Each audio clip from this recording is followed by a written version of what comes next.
हाँ दोस्तों, हम बात कर रहे थे साइंस की, और साइंस में अपना जो अगला टॉपिक था वह था दाब, प्रेशर। दाब की बात करें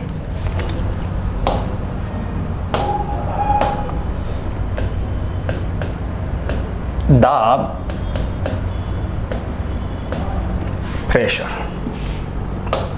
दाब, प्रेशर, दाब होता क्या है? सुनना, सिंपल सी बात करें, जीवन में हम कहीं ना कहीं दाब लगाते ही हैं, और दाब का एक सिस्टम भी है कि दाब लगाया कैसे जाता है। प्रेशर है क्या? तो याद रखना, एकांक क्षेत्रफल पर एकांक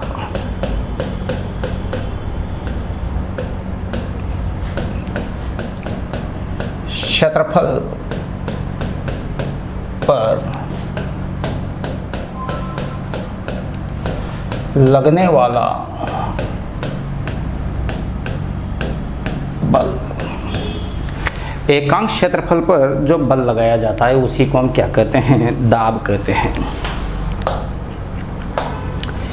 एकांक क्षेत्रफल पर लगने वाला बल ही क्या कहलाएगा? दाब कहलाएगा। तो ध्यान देना, इसका फॉर्मूला क्या हो जाएगा? तो इसका फॉर्मूला हो जाएगा मेरे दोस्तों, दाब बराबर बल बटे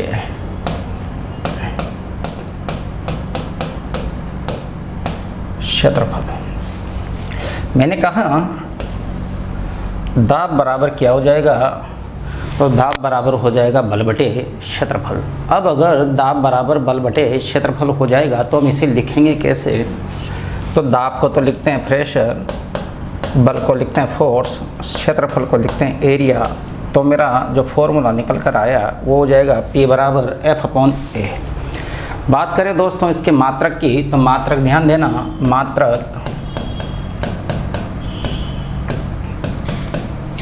बल का तो हो जाएगा न्यूटन, बटे का मतलब प्रति,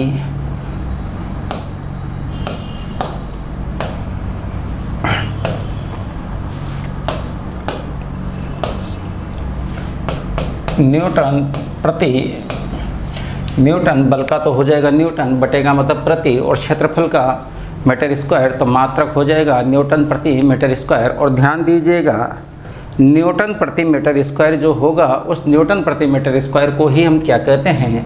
इसी को हम कहते हैं पास्कल।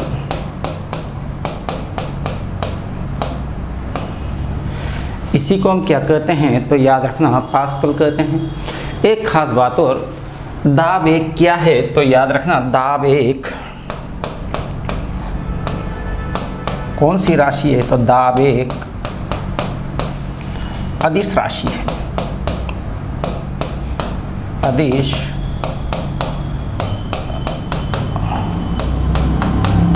राशि है। अदिश के मतलब जिसकी कोई दिशा नहीं होती, इसलिए हमने इसे कह दिया कि अदिश राशि है। लेकिन मैं थोड़ा सा अलग तरीके से बात करूं, जो मैंने सूत्र लिखा, दाब बराबर बल बटे क्षेत्रफल, इसको मैं थोड़ा अलग तरीके से लिखना चाहूँ तो समझने की कोशिश करना कि दाब बल और क्षेत्रफल पर कैसे कैसे निर्भर करता है वो समझें आप। तो मैं इसको अलग कॉन्सेप्ट में लिखना चाहूँगा तो मैं ऐसे लिखूँगा, दाब, अब ये ऊपर लिखा हुआ है तो बराबर होगा, इसलिए मैं लिख सकता हूँ दाब समानुपाती होता है बल के। दाब समानुपाती होता है बल के। इसका मतलब ये हुआ कि बल बढ़ेगा तो दाब भी बढ़ेगा, और बल घटेगा तो दाब भी घटेगा। एक कॉन्सेप्ट तो इसका ये वाला निकल कर जो है अपने सामने आया। ये तो आया दाब और बल से। दूसरे कॉन्सेप्ट की मैं बात करूं तो दूसरा कॉन्सेप्ट ये निकल कर आता है दोस्तों, दाब व्युत्क्रमानुपाती होता है। अब आप देखें किसके? क्षेत्रफल के। तो मैं लिख दूंगा 1 बटे क्षेत्रफल। अब 1 बटे क्षेत्रफल मैंने लिखा है, इसका मतलब क्या होगा? इसका मतलब ये होगा कि दाब बढ़ेगा तो क्षेत्रफल घटेगा, और क्षेत्रफल घटेगा तो दाब बढ़ेगा। ध्यान देना, इसके प्रश्न कुछ ज़्यादा थे, परीक्षा में इसके प्रश्न कुछ ज़्यादा पूछे गए हैं। कैसे कैसे प्रश्न पूछे गए हैं तो सुनना। ट्रैक्टर के बड़े पहिए चौड़े ही क्यों बनाए जाते हैं? तो याद रखना, बड़े पहिए चौड़े इसलिए होंगे क्योंकि चौड़े पहियों का क्षेत्रफल क्या होगा, सॉरी दोनों बराबर ही लगा दिए मैंने ये तो।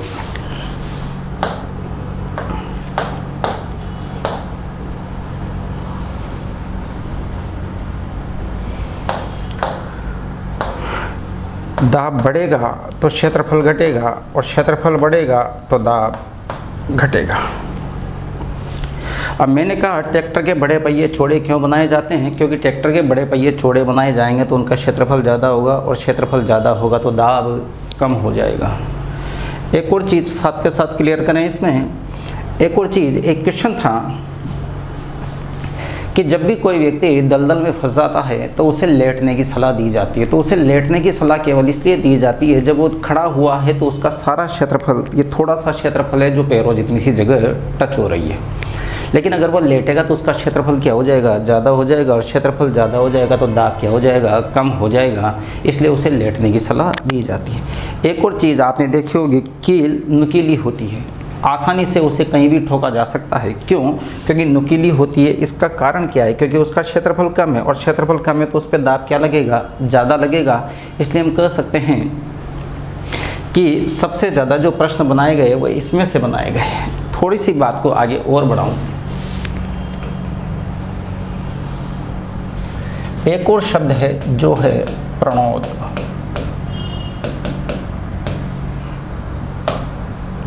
है क्या प्रणोद? तो याद रखना, एकांक क्षेत्रफल पर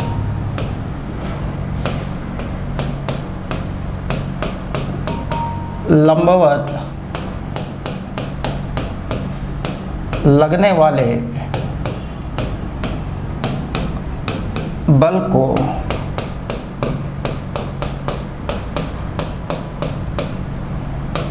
प्रणोद कहते हैं। और ध्यान देना, इसका जो मात्रक है, इसका मात्रक भी वही न्यूटन प्रति मीटर स्क्वायर या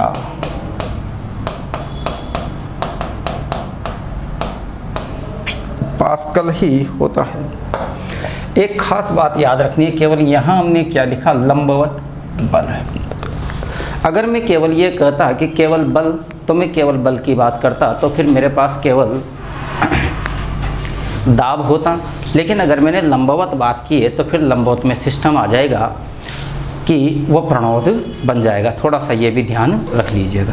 अब मैं बात करूं द्रव में दाब के नियम। द्रव में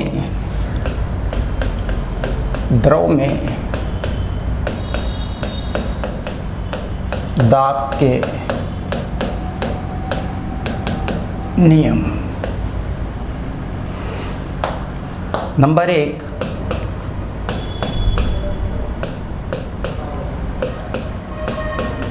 गहराई बढ़ने पर द्रव का दाब भी बढ़ता है। पहली चीज़ मैंने बात की कि गहराई बढ़ने पर द्रव का दाब भी बढ़ता है। जैसे जैसे गहराई बढ़ेगी उसका दाब भी बढ़ेगा। इसको मैं समझूं तो ऐसे समझ सकते हैं, मैंने कहा गहराई बढ़ने पर द्रव का दाब भी बढ़ता है। यही कारण है कि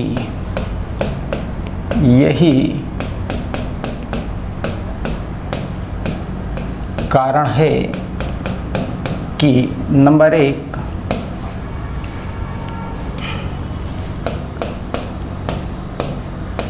गहरे पानी में रहने वाले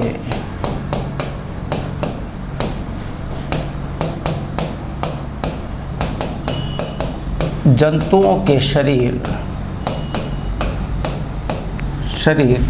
चपटे हो जाते हैं।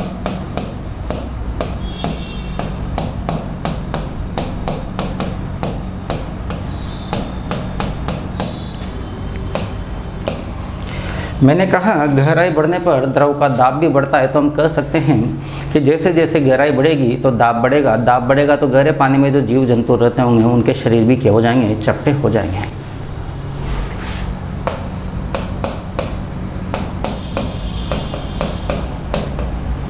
बांध की दीवार और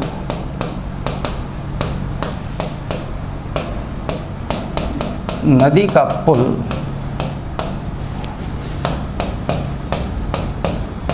नीचे से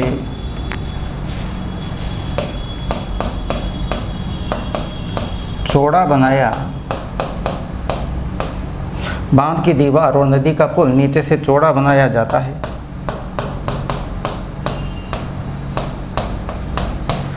तो सीधी सी याद रखना, बांध की दीवार और नदी का पुल नीचे से चौड़ा बनाया जाता है, क्योंकि हम कह चुके कि जैसे जैसे गहराई बढ़ेगी तो दाब बढ़ेगा तो टूटने का खतरा भी बढ़ेगा, इसलिए नीचे से क्या कर दिया जाता है, उन्हें चौड़ा कर दिया जाता है। एक और चीज़,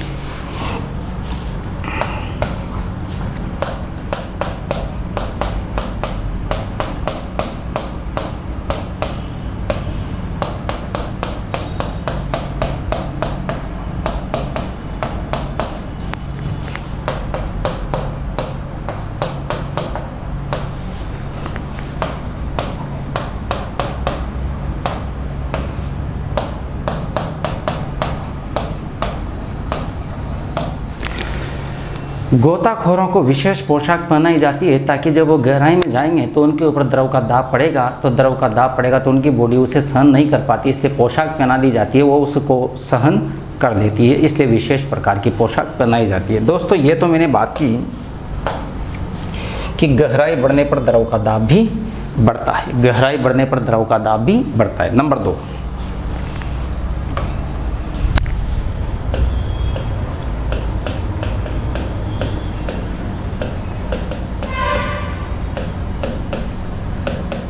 एक ही गहराई पर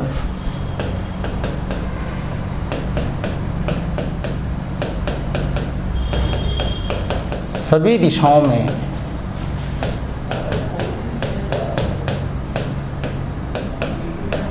समान दाब लगता है। मैंने कहा एक ही गहराई पर सभी दिशाओं में समान दाब लगता है। एक ही गहराई पर सभी दिशाओं में समान दाब लगने का मतलब यह है कि अगर किसी पात्र में पानी भरा हुआ है, या यूँ कहें सीधा सी बात कि किसी पात्र में पानी भरा हुआ है और उसके एक ही लेवल पर 3 छेद कर दिए जाएं, जैसे बोतल में बराबर के लेवल पे 3 छेद कर दिए जाएं, तो तीनों का प्रेशर क्या होगा, तो याद रखना तीनों का प्रेशर बराबर ही होगा। नंबर 3, द्रव का कोई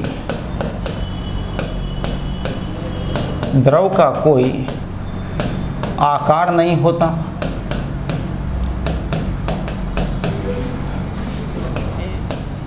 ये तो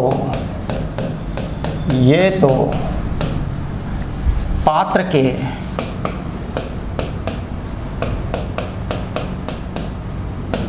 के आकार पर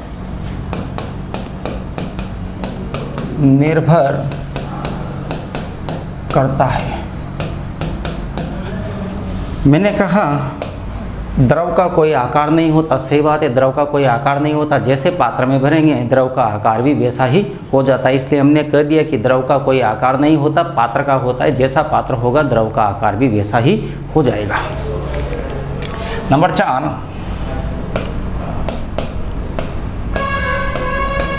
दाब द्रव के घनत्व डेंसिटी, प्रेशर जो है वो लिक्विड की डेंसिटी दाब द्रव के घनत्व पर निर्भर करता है। दाब द्रव के घनत्व पर निर्भर करता है, कैसे निर्भर करता है वो भी क्लियर करें। दाब द्रव के घनत्व पर निर्भर करता है अर्थात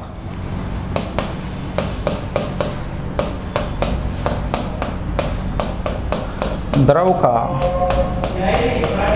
घनत्व जितना अधिक होगा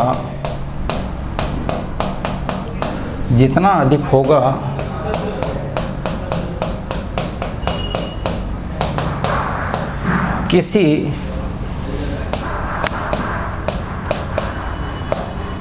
गहराई पर दाब भी उतना ही अधिक होगा। मैंने कहा दाब द्रव के घनत्व पर निर्भर करता है, अर्थात घनत्व पर निर्भर करता है, अर्थात द्रव का घनत्व जितना अधिक होगा किसी गहराई पर दाब भी उतना ही अधिक होगा। अब यहाँ घनत्व क्या है तो थोड़ी देर बाद बात करेंगे। घनत्व द्रव्यमान बटे आयतन, मतलब जो द्रव जितना ज़्यादा गाढ़ा होगा किसी गहराई पर दाब भी उतना ही अधिक होगा। इसको हम एक सिंपल सी बात में यूँ भी कह सकते हैं कि जैसे मान लीजिए एक तो नदी का पानी है, तो नदी का पानी है, और दूसरा एक है समुद्र का पानी। अब समुद्र के पानी में अगर नमक घुला हुआ है तो उसका घनत्व ज़्यादा होगा। अब उसका घनत्व ज़्यादा होगा तो उसमें किसी गहराई पर जाने पर दाब भी नदी की अपेक्षा क्या लगेगा, ज़्यादा ही लगेगा। एक और चीज़ क्लियर करते हैं साथ के साथ ही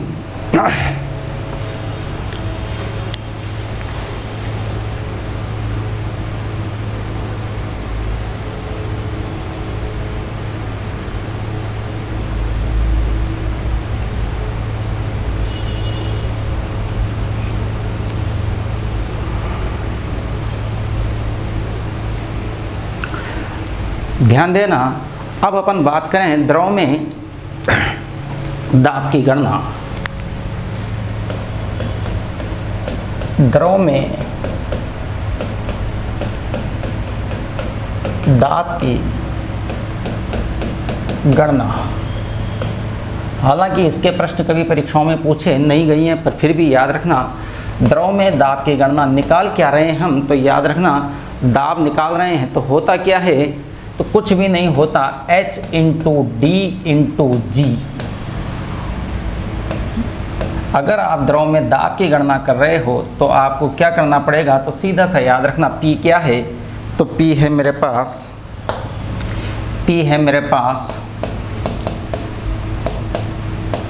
दाब, G क्या है मेरे पास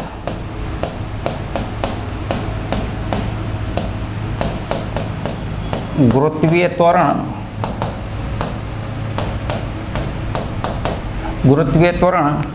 D क्या है मेरे पास डेंसिटी, बोले तो द्रव का घनत्व, और H क्या है, तो याद रखना H बोले तो गहराई। तो याद रखना द्रव में जो उसकी गहराई होगी तो हम सीधा सीधा क्या कर सकते हैं कि हम जिस प्रश्न को सोल्व करना चाह रहे हैं उसमें हम सीधा कर सकते हैं कि P बराबर HDG। P दाब है, G गुरुत्वीय त्वरण, मैंने पहले इसलिए लिखा था कि आपको ध्यान रहे, D डेंसिटी घनत्व और H उसकी गहराई है या ऊंचाई कर सकते हैं जहाँ पर वो बिंदु है। Pascal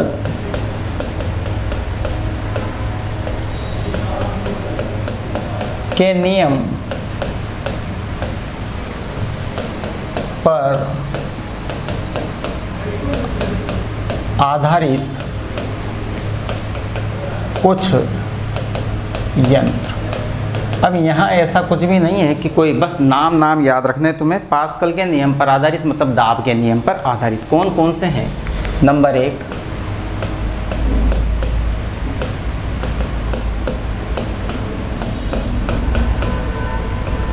hydraulic brake,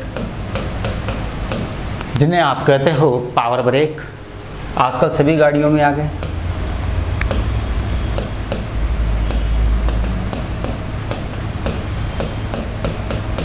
hydraulic press, ये भी आजकल सब जगह पावर है। और एक है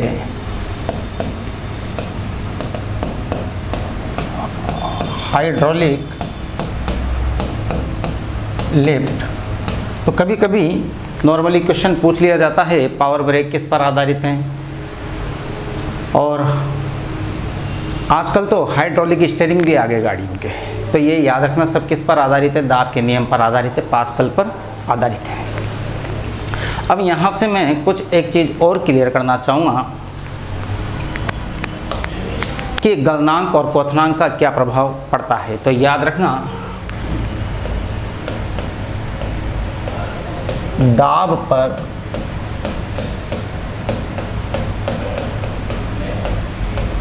गलनांक का प्रभाव। इसको समझने से पहले, अच्छा गलनांक का मतलब क्या होता है? गलनांक का मतलब होता है पिघलना। तो मैं क्या कहना चाहूँगा वो समझने की कोशिश करना थोड़ी सी। गर्म करने पर जिन पदार्थों का आयतन बढ़ता है, गर्म करने पर जिन पदार्थों का आयतन बढ़ता है, गर्म करने पर जिन पदार्थों का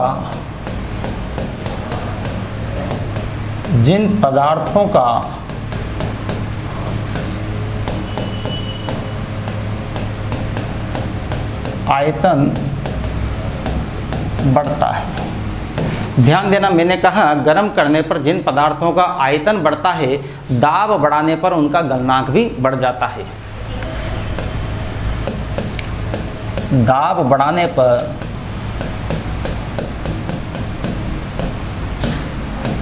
उनका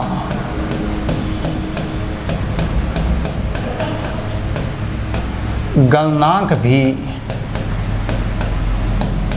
बढ़ जाता है।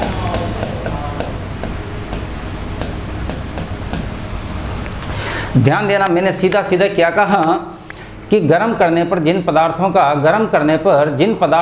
आयतन बढ़ता है, दाब बढ़ाने पर उनका गलनांक भी बढ़ जाता है। जैसे आप कह सकते हो, जैसे मोम, घी, ग्रीस, गाड़ियों में लगाते हैं घर्षण को कम करने के लिए आदि। अब आप समझें, मैंने कहा गर्म करने पर जिन पदार्थों का आयतन बढ़ता है, आप मोम को गर्म करो, घी को गर्म करो, जब आप घी को गर्म करोगे तो उसका आयतन बढ़ जाएगा, वो ज़्यादा जगह घेरेगा। तो मैंने कहा कि गर्म करने पर जिन पदार्थों का आयतन बढ़ता है, दाब बढ़ाने पर उनका गलनांक भी बढ़ जाता है। जैसे मोम, जैसे घी, जैसे ग्रीस, ये मैंने यहाँ पर बात की। लेकिन मैं कहूँ गर्म करने पर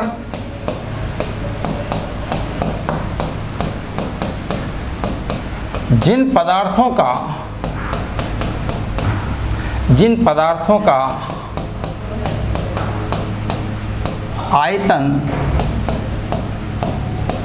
आयतन घटता है,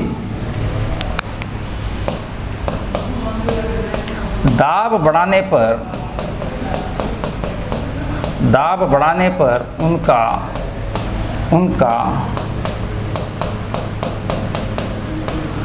गलनांक भी घट जाता है। ध्यान देना, मैंने क्या कहा कि गर्म करने पर जिन पदार्थों का आयतन घटता है, दाब बढ़ाने पर उनका गलनांक भी कम हो जाता है। जैसे हम कह सकते हैं बर्फ। और ध्यान देना, ये परीक्षा में कई बार पूछा जाता है। मैंने कहा गर्म करने पर जिन पदार्थों का आयतन घटता है, मतलब बर्फ़, जब पानी को बर्फ़ में बदलते हैं तो उसका आयतन बढ़ जाता है। जो ही उसे गर्म करेंगे वो पिघलेगा तो उसके आयतन में क्या हो जाएगी?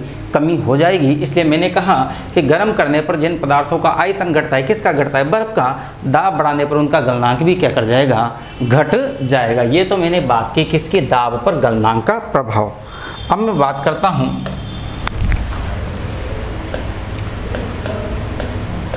दाब पर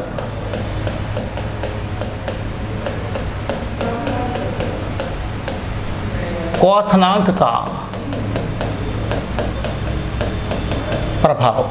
और ध्यान देना, क्वथनांक में ऐसा कुछ भी नहीं, हम सीधा सीधा कह सकते हैं सभी द्रवों का क्वथनांक दाब बढ़ाने पर बढ़ता है। सभी द्रवों का क्वथनांक, सभी द्रवों का क्वथनांक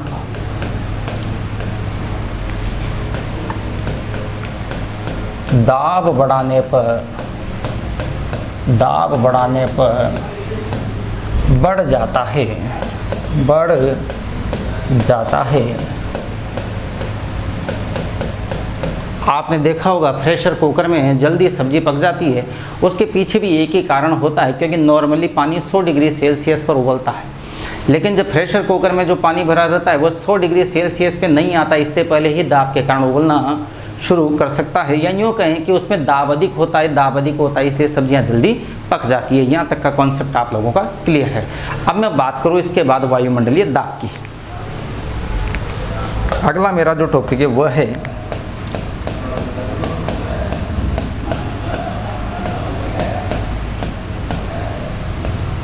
वायुमंडलीय दाब। वायुमंडल ने कितना दाब लगाया वही क्या कहलाएगा, वायुमंडलीय दाब कहलाएगा। तो इसको थोड़ा सा समझने की कोशिश करना कि वायुमंडलीय दाब को निकालते कैसे हैं, समझना। इसको मैं ऐसे लिखूं,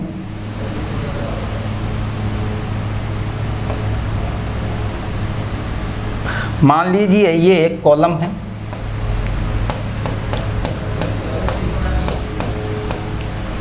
अब आप समझना, इसमें से ही सारे प्रश्न दिख जाएंगे आपको।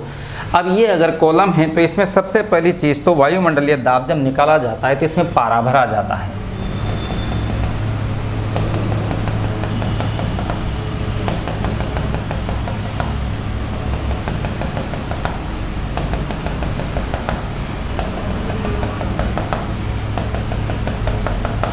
कितना भरा जाता है तो याद रखना 76 सेंटीमीटर, या हम कह सकते हैं 760 mm। तो कोई तुमसे पूछे वायुमंडलीय दाब में पारा कितना भरा जाता है तो 76 सेंटीमीटर तक भरा जाता है। दूसरी चीज़, भरा क्या जाता है तो आपसे मैंने पहले ही कह दिया कि क्या भरा जाता है तो पारा भरा जाता है, पारा भरा जाता है। अच्छा, पारे से भी एक बात और याद रख लेना, पारा है क्या,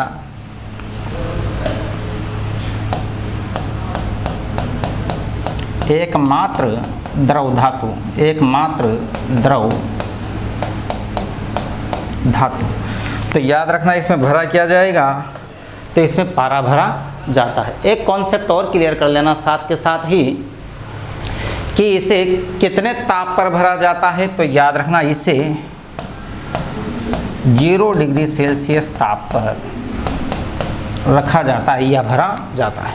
और इसे कहाँ नापा जाता है तो एक चीज़ और याद रख लेना, 45 डिग्री अक्षांश रेखा पर। अब बात को समझे आप, वायुमंडलीय दाब को नापने के लिए कॉलम में पारा भरा जाता है जिसमें 76 सेंटीमीटर तक पारा भरा जाता है, और पारा एकमात्र द्रव धातु है और इसे 0 डिग्री सेल्सियस टेम्परेचर पर रखा जाता है और 45 डिग्री अक्षांश पर समुद्र तल पर जो दाब लगाया जाता है वही वायुमंडलीय दाब कहलाता है। याद रखना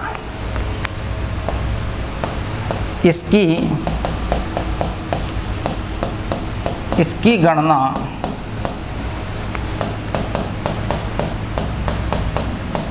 सर्वप्रथम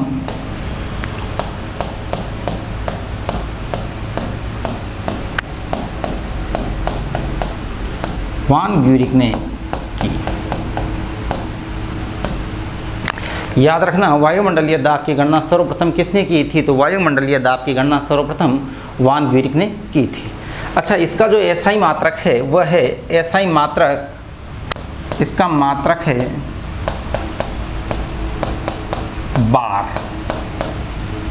इसका मात्रक क्या है, बार है। और याद रखना एक बार बराबर क्या होता है तो एक बार बराबर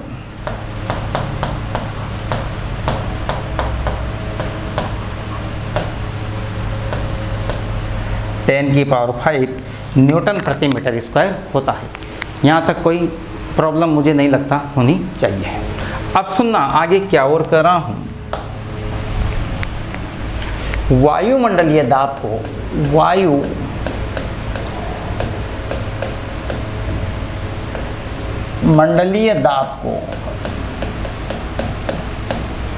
वायुमंडलीय दाब को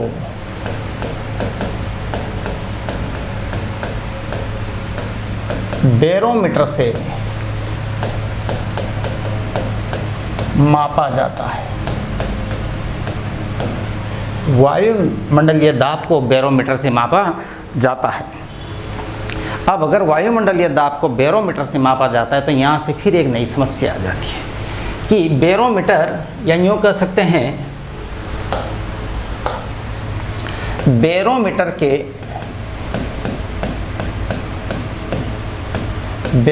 के पाठ्यांक रीडिंग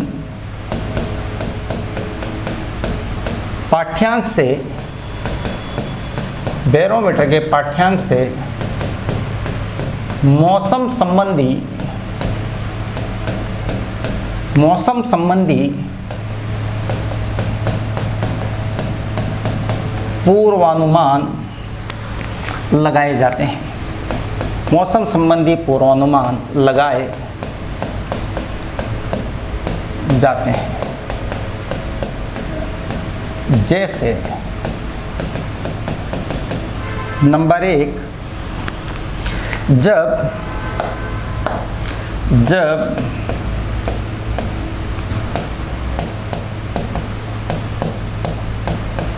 बैरोमीटर का पाठ्यांक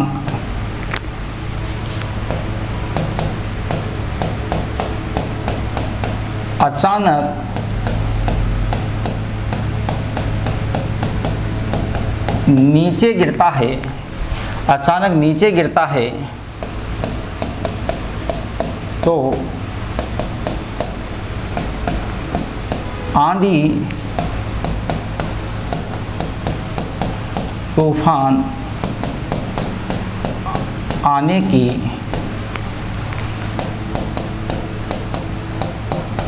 संभावना होती है। मैंने कहा जब बैरोमीटर का पाठ्यांक अचानक नीचे गिरता है तो आंधी तूफान आने की संभावना होती है। बात को समझना, अगर ये पाठ्यांक, ये रीडिंग अचानक नीचे गिरती है मतलब ऊपर से दाब ज़्यादा लगेगा तो आंधी तूफान आने की संभावना होगी। नंबर 2 बात करें, जब धीरे धीरे नीचे गिरता है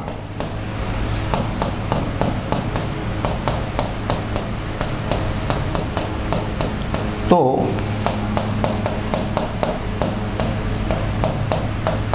वर्षा होने की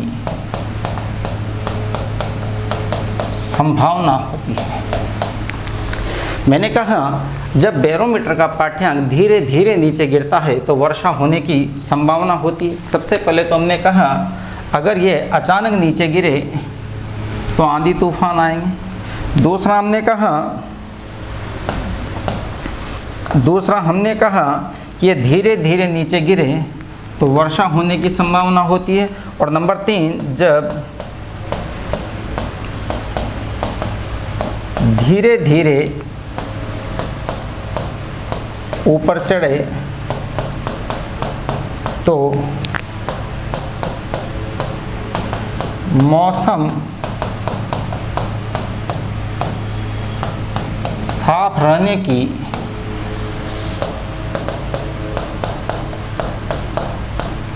संभावना होती है। धीरे धीरे ऊपर चढ़े तो मौसम साफ रहने की।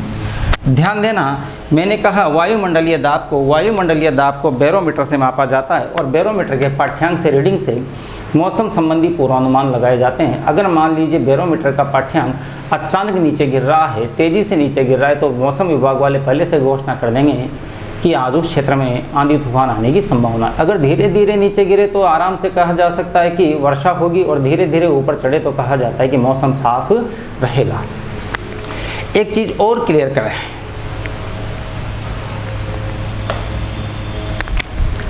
पृथ्वी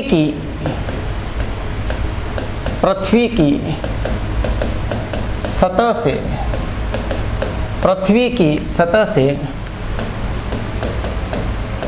ऊपर जाने पर वायुमंडलीय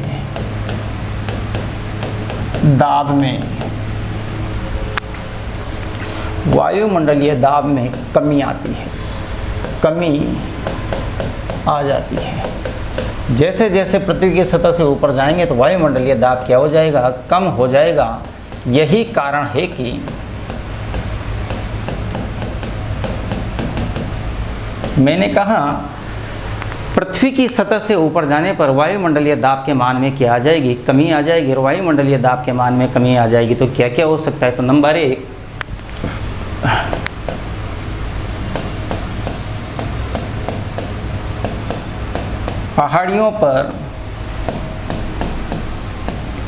पहाड़ियों पर चढ़ने पर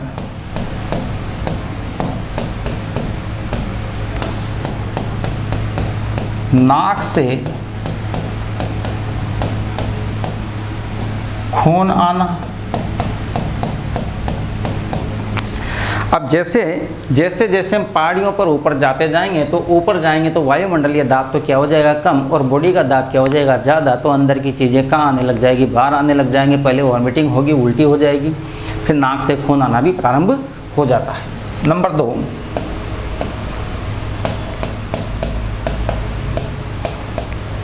वायुयान में बैठे व्यक्ति के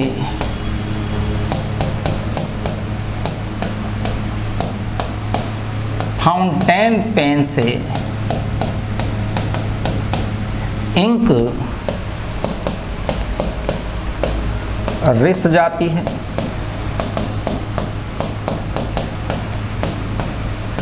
आपने पेन की रिफिल देखी होगी, पीछे से खुली होती है हवा जाने के लिए, लेकिन अभी तो जो रिफिल में स्याही है, जो इंक है, उसका दाब वायुमंडलीय दाब के बराबर है। लेकिन जब आप इसे लेकर ऊपर जाओगे तो ऊपर जाने के बाद क्या होगा, वायुमंडलीय दाब तो कम हो जाएगा लेकिन रिफिल का दाब उतना ही रहेगा। और कोई भी चीज़ किधर से किधर आएगी, ज़्यादा दाब से कम की ओर, तो रिफिल में से पीछे से स्याही निकल कर बाहर आ जाएगी। एक और चीज़ इसमें साथ के साथ याद रखना, पहाड़ी पर खाना बनाने में कठिनाई पैदा होती है।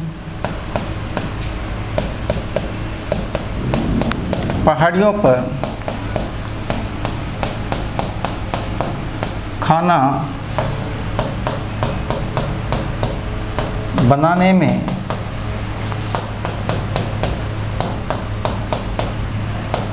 कठिनाई पैदा होती है,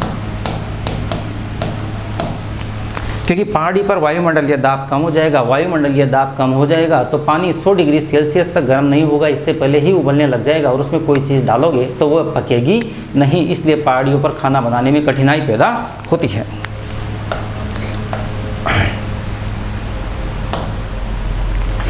अब बात करते हैं अपन ने एक चीज़ लिखी थी कि दाब द्रव के घनत्व पर निर्भर करता है, अर्थात द्रव का घनत्व जितना अधिक होगा किसी गहराई पर दाब भी उतना ही अधिक होगा। अब ये नया शब्द जो डेंसिटी घनत्व आया, ये घनत्व है क्या, घनत्व।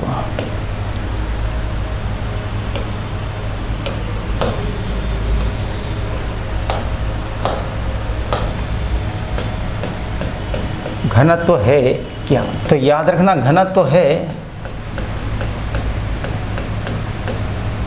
द्रव्यमान बटे आयतन। मतलब किसी भी वस्तु के द्रव्यमान में अगर उसके आयतन का भाग लगा दिया जाए तो उसका घनत्व निकल कर आ जाएगा। मैंने कहा घनत्व है क्या, तो घनत्व बराबर द्रव्यमान बटे आयतन। मात्रक भी देख लेते हैं, मात्रक द्रव्यमान का तो हो जाएगा किलोग्राम और आयतन का हो जाएगा मीटर क्यूब, और बटे का मतलब प्रति, तो मात्रक हो जाएगा किलोग्राम प्रति मीटर क्यूब।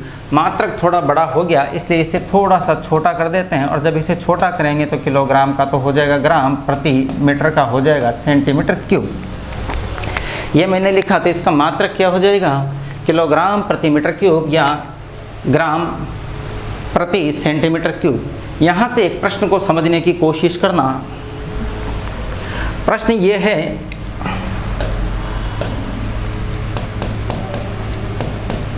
पानी का घनत्व कितना है। तो याद रखना पानी का होता है 1 ग्राम प्रति सेंटीमीटर क्यूब। और दूसरा एक और याद रखना, बर्फ़ का घनत्व कितना होता है, तो बर्फ़ का घनत्व 0.9 ग्राम प्रति सेंटीमीटर क्यूब। तो हम सीधा सीधा ये कह सकते हैं कि पानी का घनत्व 1 है, इसका मतलब ये ज़्यादा है, और इसका 0.9 है जो कि कम है। अब मैं यहाँ से क्या कहना चाहूँगा, बिल्कुल रेडीमेड अगर आपसे पूछा जाता है पानी का घनत्व कितना होता है तो 1 ग्राम प्रति सेंटीमीटर क्यूब, और बर्फ़ का पूछा जाए तो बता दीजिएगा 0.9 ग्राम प्रति सेंटीमीटर क्यूब। लेकिन मैं क्या और कह रहा हूँ यहाँ घनत्व में आगे, यदि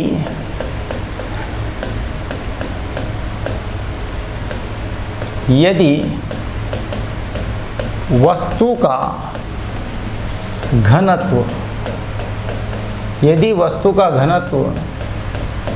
द्रव के घनत्व से कम है, यदि वस्तु का घनत्व द्रव के घनत्व से कम है तो वस्तु द्रव में तैरती है। यहाँ से एक कॉन्सेप्ट और क्लियर हो गया हमारा कि यदि वस्तु का घनत्व द्रव के घनत्व से कम है, किसका, वस्तु का घनत्व कम है। अब वस्तु का घनत्व कम है तो वस्तु क्या करेगी, तैरेगी। किस में तैरेगी, तो याद रखना द्रव में तैरेगी। आगे मैं कहूँ यही कारण है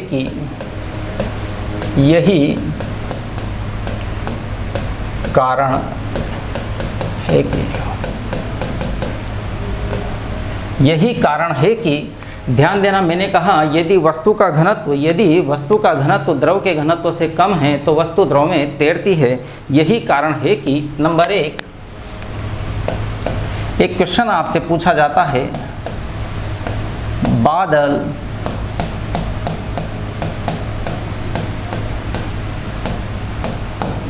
वायुमंडल में तैरते हैं, तो बिना सोचे विचारे आपको आंसर किस तरीके से लगाना होगा। कौन तैर रहे हैं, बादल क्या कर रहे हैं, तैर रहे हैं, किस में, वायुमंडल में। इसलिए हम कह सकते हैं इसका मतलब बादलों का घनत्व कम है, वायुमंडल का घनत्व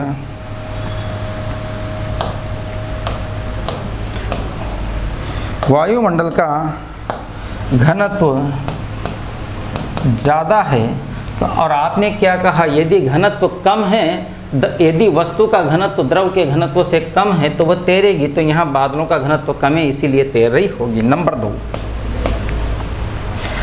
दो,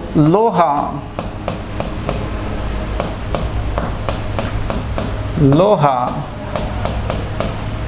पारे की सतह पर तैरता है। यहाँ भी बात को समझने की कोशिश करना। तैर गया कौन, लोहा, किसकी सतह पर, पारे की सतह पर। तो लोहा तैर रहा है ना, तो इसका मतलब लोहे का घनत्व क्या होना चाहिए, कम होगा। किस में तैर रहा है, पारे में तैर रहा है, इसका मतलब पारे का घनत्व ज़्यादा होगा। ठीक, और एक जस्ट अभी हमने थोड़ी देर पहले ही लिखा, उसे भी हम क्लियर करना चाहेंगे। नंबर तीन, बर्फ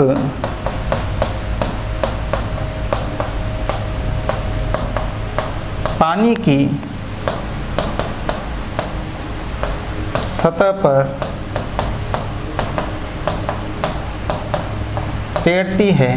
तो ये तो हमने जस्ट थोड़ी देर पहले ही बात की है कि बर्फ़ पानी की सतह पर इसलिए तैरती है क्योंकि बर्फ़ का घनत्व कम है, पानी का ज़्यादा है, जो कि हमने अभी थोड़ी देर पहले यहाँ देखा भी था कि बर्फ़ का घनत्व 0.9 था जबकि पानी का घनत्व 1 था। इसलिए हम कह सकते हैं कि बर्फ़ पानी की सतह पर तैरती है। अब बात करते हैं अब यहाँ मैंने कहा बर्फ पानी की सतह पर तैरती है, तो उसका तो कारण हो गया क्योंकि बर्फ का घनत्व तो पानी के घनत्व से कम है इसलिए तैरती है। लेकिन यहाँ से एक प्रश्न और बना, जब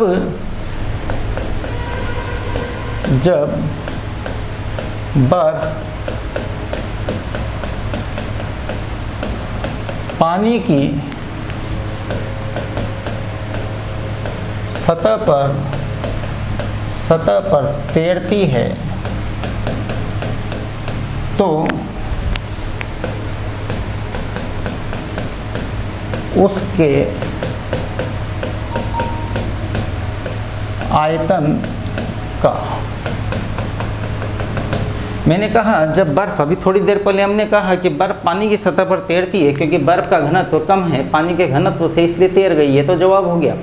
लेकिन फिर उसने क्या कहा, जब बर्फ पानी की सतह पर तैरती है तो उसके आयतन का, तो याद रखना, मान लीजिए ये कोई पात्र है और इस पात्र में यहाँ तक द्रव भरा हुआ है, जल भरा हुआ है, और इसमें जब हम बर्फ डालते हैं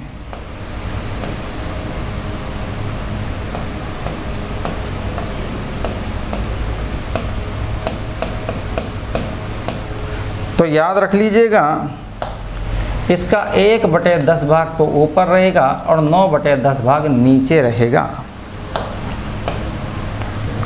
9/10 भाग नीचे रहेगा। तो क्वेश्चन आपसे पूछा जाता है कि जब बर्फ पानी की सतह पर तैरती है तो उसके आयतन का कितना भाग ऊपर निकला रहता है। तो याद रखना 1/10 भाग ऊपर निकला रहता है और 9/10 भाग डूबा रहता है। जब दोनों को आप जोड़ोगे तो आप जोड़ के देख लीजिएगा, 1/10 प्लस 9/10 तो बराबर आ जाएगा 10, तो 1 + 9 बराबर 10/10 तो बराबर 1। तो याद रखना 1/10 भाग ऊपर निकला रहता है और 9/10 भाग डूबा रहता है। लेकिन इसने यहाँ से एक और प्रश्न किया,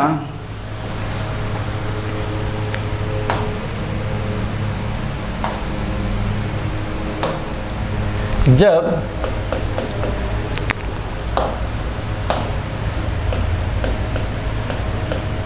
यह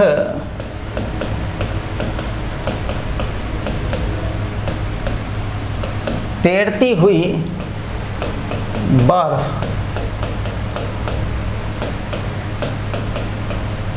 पिघलती है, जब यह तैरती हुई बर्फ पिघलती है तो जल का तल, अब बात को समझना, मैंने कहा जब ये तैरती हुई बर्फ पिघलती है तो ये जल का तल बढ़ेगा या घटेगा, ये तल बढ़ेगा या घटेगा। तो याद रखना ये न तो बढ़ता है और न ही घटता है। तो हम कह सकते हैं जब ये तैरती हुई बर्फ पिघलती है तो जल का तल अपरिवर्तित रहता है, अपरिवर्तित रहता है।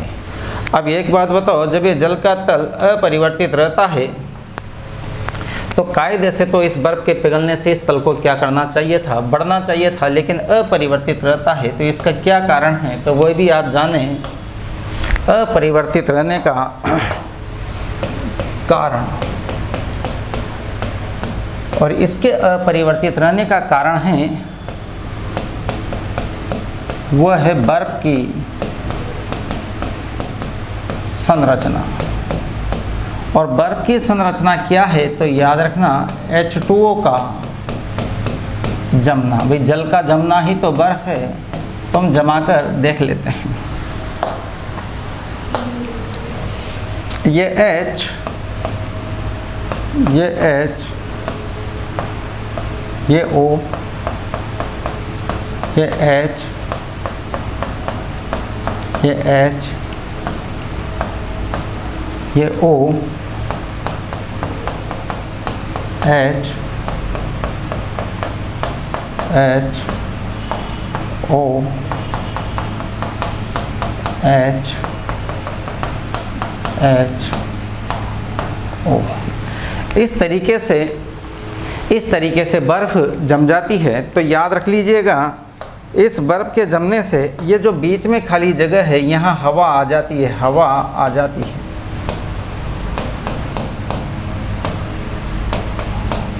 हवा आ जाती है। और हमने थोड़ी देर पहले कहा कि जब ये बर्फ़ पिघलेगा तो ये बर्फ़ के अंदर की जो हवा थी वापस वायुमंडल में चली जाएगी और जल का तल न तो बढ़ेगा और न ही घटेगा। इसलिए हमने कह दिया कि जल का तल अपरिवर्तित रहता है। लेकिन यहाँ से केमिस्ट्री के 2 और प्रश्न आए। ये जो डार्क लाइन है, इस डार्क लाइन को बोलते हैं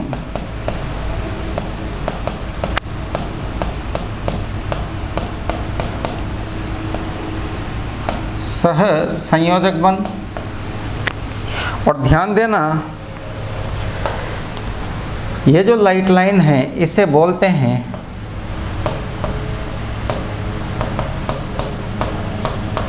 हाइड्रोजन बंध।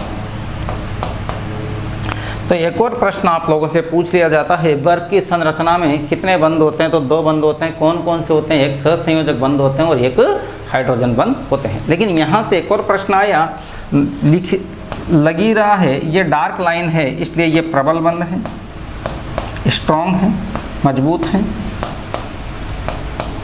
और ये डॉटेड लाइन है, इसलिए हम कह सकते हैं कि ये दुर्बल बंध है, कमज़ोर है। अब याद रखना, अगर ये दुर्बल बंध है तो क्या होगा? तो याद रख लीजिएगा, पहले बनेगा और